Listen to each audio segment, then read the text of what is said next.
Hello and welcome to all of you in geography class.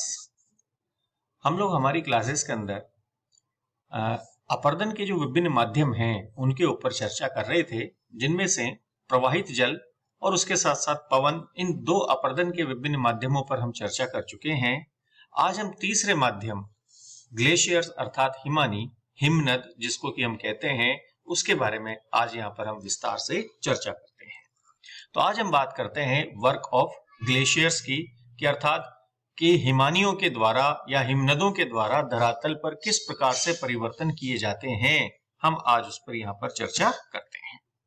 तो सबसे पहले तो हमें ग्लेशियर का अर्थ पता होना चाहिए कि हम ग्लेशियर किसे कहते हैं।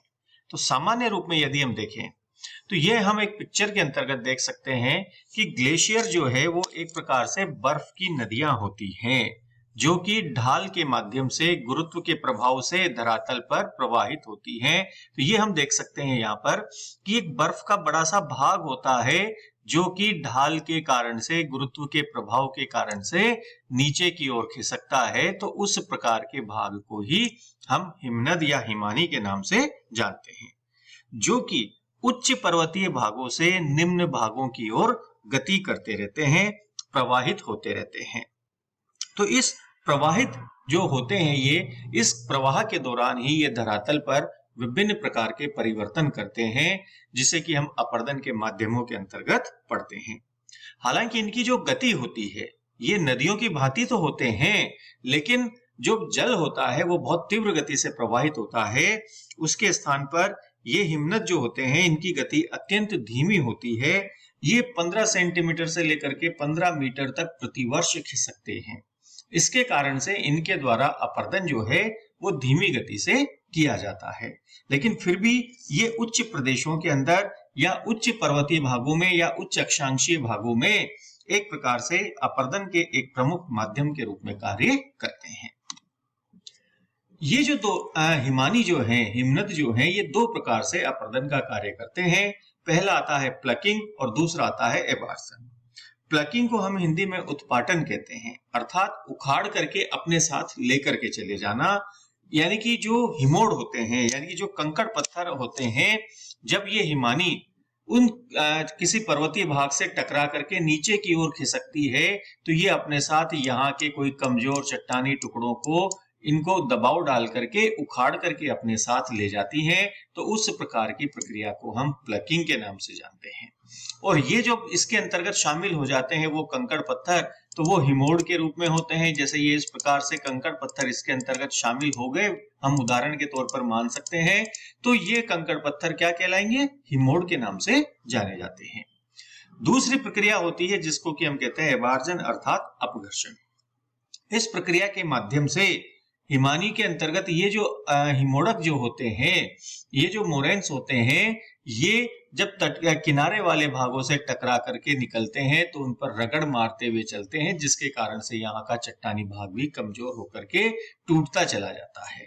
तो इस प्रकार से अपरदन जो है, हिमानियों के द्वारा अपरदन दो प्रकार की प्रक्रियाओं के माध्यम से किया जाता है, प्लकिंग और एब्रेजन के रूप में। इन अर्थात उत्पाटन और अपघर्षण, इन दो प्रक्रियाओं के माध्यम से अपरदन का कार्य किया जाता है।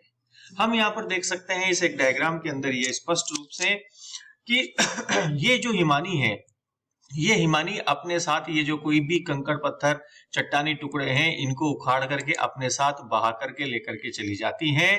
तो ये जो प्रक्रिया होती है, इस प्रक्रिया को ही हम उत्पाटन, और फिर उसके साथ साथ जब ये किनारे वाले भागों पर या तली वाले भागों पर रगड़ मारते हुए चलते हैं, तो उस प्रकार की प्रक्रिया को हम अपघर्षण के नाम से जानते हैं।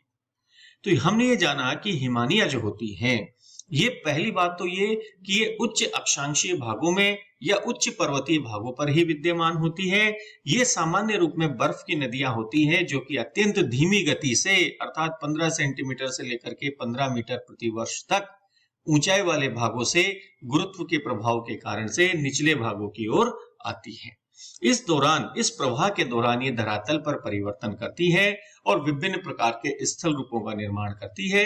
और उन विभिन्न प्रकार के स्थल रूपों को हमने अध्ययन की दृष्टि से दो भागों के अंतर्गत बांट रखा है। पहला जो भाग आता है वो आता है इरोजनल लैंडफॉर्म्स, अर्थात अपर्दनात्मक स्थल रूप, अपर्दन की क्रिया से बनने वाले विभिन्न प्रकार के स्थल रूप, जिसके अंतर्गत उत्पाटन भी है और अपघर्षण भी है। इन प्रक्रियाओं के माध्यम से ये धरातल पर किस प्रकार के नए स्थल रूपों का निर्माण करती हैं या पुराने स्थल रूपों का रूप परिवर्तित करके उनको नए भागों के अंतर्गत बदल देती हैं, उन्हें हम इरोजनल लैंडफॉर्म्स के अंतर्गत रखते हैं। इस इरोजनल लैंडफॉर्म्स के अंतर्गत हम एक डायग्राम के रूप में यहाँ पे देख सकते हैं, ये सारे नाम जो कि स्थलाकृतियां ये बनाती हिमानियों के द्वारा, वो सारे नाम हमने यहाँ पर स्पष्ट तौर पर अंकित किए हुए हैं। जिसमें सबसे पहला तो ये हम देख सकते हैं, ये आता है जिसको कि हम कहते हैं यू आकार की घाटी, यू शेप्ड वैली। ये हिमानियों के द्वारा बनाई जाने वाली प्रमुख घाटी है। नदियों के द्वारा तो जनरली वी आकार की घाटी का निर्माण होता है, लेकिन हिमानियों के द्वारा वी आकार के स्थान पर यू आकार की घाटी का निर्माण होता है, क्योंकि हिमानियां एक ठोस पदार्थ के रूप में होती हैं और इसके कारण से वो घाटी को चौड़ाई में और गहराई में दोनों भागों की ओर काटती है, जिसके कारण से घाटी का जो आकार होता है वो यू जैसा हो जाता है। तो ये यू आकार की घाटी का इसका निर्माण होता है। वहीं दूसरे प्रकार की आकृति है जिसको कि हम हैंगिंग वैली अर्थात लटकती घाटी के नाम से जानते हैं। फिर उसके बाद में अरेत है, हॉर्न है, टार्न है, सर्क है या पेटरनोस्टर लेक है। तो इस प्रकार की कई विभिन्न प्रकार की स्थलाकृतियां हमें यहाँ पर बनती हुई दिखाई देती हैं। अब इनके निर्माण की प्रक्रिया क्या है, किस प्रकार से इनका निर्माण होता है, उसके बारे में हम आज अब यहाँ पर चर्चा करते हैं। तो जो सबसे पहले स्थलाकृति आती है इसके अंतर्गत वो आई है यू शेप्ड वैली। जैसा कि हमने अभी भी जानकारी प्राप्त की थी कि हिमनद, जब जैसे मान लीजिए कि ये कोई वी आकार की घाटी है या कोई किसी और प्रकार की घाटी है, तो जब हिमनद इसमें से गुजरता है तो चूंकि हिमनद एक ठोस पदार्थ के रूप में होता है, तो वो इस घाटी को इस प्रकार से सभी भागों में काट करके निकलता है, जिसके कारण से इसकी जो आकृति होती है वो यू आकार के जैसी हो जाती है। अर्थात ये घाटियों को यू आकार के अंतर्गत परिवर्तित कर देता है। तो क्योंकि इसमें क्षैतिज अपर्दन जो होता है वो सर्वाधिक होता है, इसके कारण से घाटियां जो है वो चौड़ी और गहरी बन जाती हैं, जिसके कारण से उसका आकार हमें यू जैसा दिखाई देता है। तो इस प्रकार से बनने वाली घाटी को हम यू आकार की घाटी के नाम से जानते हैं। ये हम इस डायग्राम के अंदर भी साफ स्पष्ट देख सकते हैं। दूसरे प्रकार की जो स्थलाकृति आती है उसे हम कहते हैं हैंगिंग वैली अर्थात लटकती घाटी।